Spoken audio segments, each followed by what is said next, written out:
Hello everyone, welcome back to my channel. Today we are going to discuss about the topic types of economics. So first let us discuss that on the basis of the stage of development we can divide the economy into two. First is a developed economy and next is a developing economy.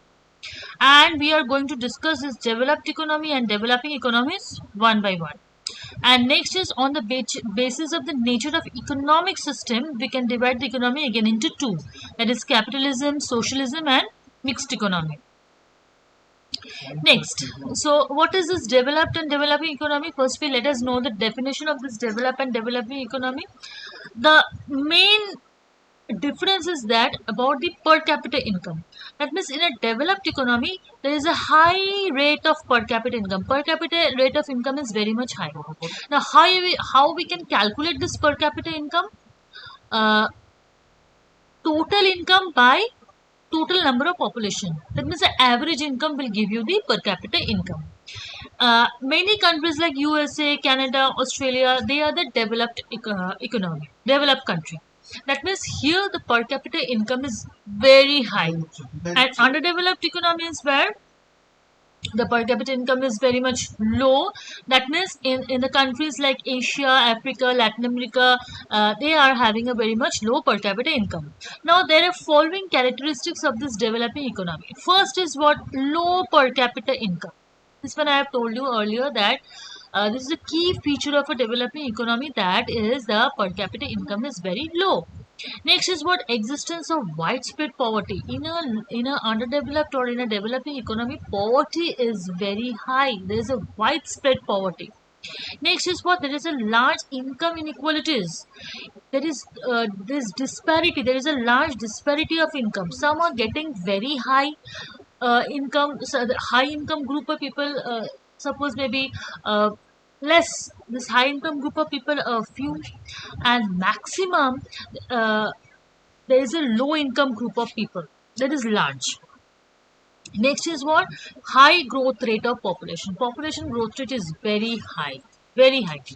Next is what? Low rate of capital formation. Now, why there is a low rate of capital formation? Because in a developing economy or in an underdeveloped economy, income is low.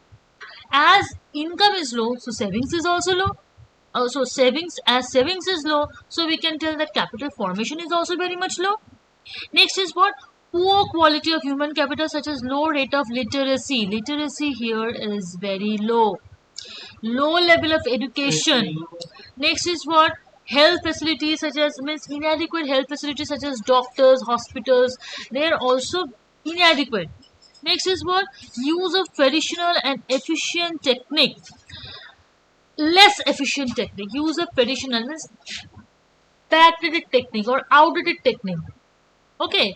And less efficient techniques application is also very much less efficient. Next is for low level of productivity. Productivity is very low. Productivity is very much low. Next is what? Low level of living. That means low standard of living. Standard of living is very low. Next is what? Inadequate diet. Diet here is also inadequate. Most of the children suffered from malnutrition because of this diet. They don't get a proper diet. The children, those who are below this income, having a very low income group, in an underdeveloped economy, we can see that many children are facing this problem. They are facing this malnutrition, so they don't have a proper diet. Next is for lack of sanitation. Sanitation is also not proper. Sanitation system is also not proper. Then inadequate housing system. Housing system is also not proper. Next is for low quality of life. Here is what? Low life expectancy. So due to low income, they don't get a proper treatment of their sickness and all, so the life expectancy falls. And next is what? High infant mortality. So here also we can see that high infant mortality, because the children are also not getting proper nutrition. For that reason they are, before coming to the age of 1 year old, they die. So this is what? This is for this high infant mortality rate is also very much high. Next we can find, next we come to the difference between a developed and underdeveloped economy. Now, first is what low per capita income. That one I have discussed earlier. In a developed economy, per capita income is very high. Next is what low standard of living. Developed economy standard of living is very high. Next is what existence of widespread poverty. So here we can see, but the poverty in this developed economy is less. Next is what large inequalities. Here fewer inequalities. That's inequality of income. We can tell. Agriculture is the main source of employment. Here, labor force depend largely on what sector in a developed economy? Largely, they depend upon the manufacturing or in the service sector. But in a developing economy, what we can see, they basically they focus on the agriculture. Agriculture. They focus on the agriculture. Next is what high growth rate of population. In a developing economy, population growth rate is very much high, and in a developed economy. Population is low, rate of population is low. Next is what low rate of savings and capital formation. Capital formation is low here, savings is low as well as, so therefore capital formation is also low. And here high rate of saving and capital formation, as saving is very much high, so capital formation is also very high. Next is what in a developing economy, traditional and less efficient techniques are used here, and in the case of developed economy, modern and advanced techniques are used. Okay. Next is what poor quality of human capital, low literacy ratio, low level of educations. This one we have already read in the feature of or the characteristics of a developing economy. Those also you can write. And just the opposite of the developing economy, the developed economy. Okay, just the opposite. Okay, now on the nature of next, what we have told here that on the basis of nature of the economic system, again we divide the economy into three, that is capitalism, socialism, and mixed economy.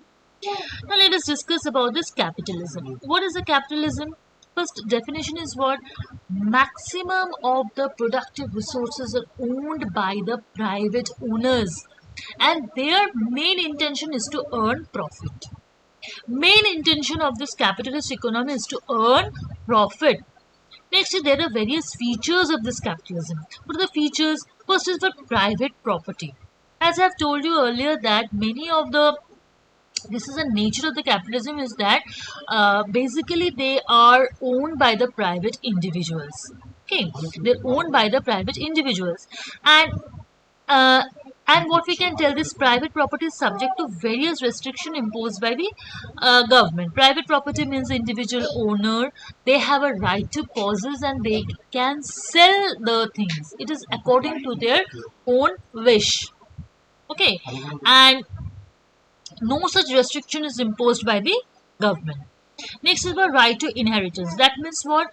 Legally, their property will be passed on to their legal heirs, maybe son or maybe daughters. Okay. Next is the freedom of enterprise and occupation. That means they are free to choose their occupation according to their wish, according to their own choice. They're free to choose any occupation according to their ability, according to their talent, according to their efficiency. They will choose their population. There is no force. Nobody will force them to choose. You go to this profession or you take this as your profession. Nothing. According to their own wish, according to their own will, according to their ability, according to their talent, they will choose the profession, occupation. Next is was freedom of the choice of consumer. This also, whatever good the consumer want to buy, it's absolutely their own choice. What good they want to buy, in which quantity they want to get, it is absolutely their own choice. Okay, no such restriction upon the consumer. Next is what price mechanism. What is this? What is price mechanism? Price mechanism is a process through which the prices of the goods and services are determined according to the market forces of demand and supply. Okay, that means what? According to the market forces of demand and supply, the price of the goods will be determined. Okay, that means what? Price mechanism is a process through which the prices of the goods and services are determined by the market forces of demand and supply. So according to the market forces of demand and supply, your prices of the goods are determined. That means what? it is the price mechanism which they determine how the available productive resources are used for the production of different types of goods and services. And price mechanism is also plays a very important role in the distribution of goods among the different individuals. Okay, why it plays a very much important role here? See, for the necessary goods, that means what, demand is very much.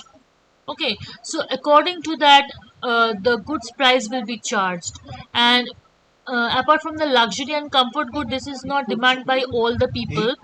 Okay, this is demand only by a rich people. Okay, then competition is what? Competition here is a very high degree of competition. Okay, very high degree of competition in this capitalist economy. Profit motive, producers are likely to produce the goods and services and they are able to earn very much profit. This is a very important point, is that most of the private owners, okay, most of the private offices, most of the private owners, what is their main intention? Their main intention is to earn profit. Okay, any private business organization main intention is to earn what? Main intention is to earn profit, that we all know. Next is what? Minimum interference of the government. The government means here is what? The consumers and producers are free to take their important decisions. There is no such government restriction. Okay, they are free to take the decision. So this much for today's class. We will discuss more about this capitalism merits. We will discuss about merits and demerits in the next class. So for today we have just discussed about the what are the characteristics, what are the features of capitalistic economy, that according to the nature of according to the nature of economic system. Okay, we divide the economy into two. Then on the basis of the stage of development, again, which on the stages of the basis of development, we divide the economy into two. That is developed and developing economy. On the basis of the nature of the stages, again we divide the economy into three. So in this way, we have discussed. Okay, so we'll come with more discussion in the next class.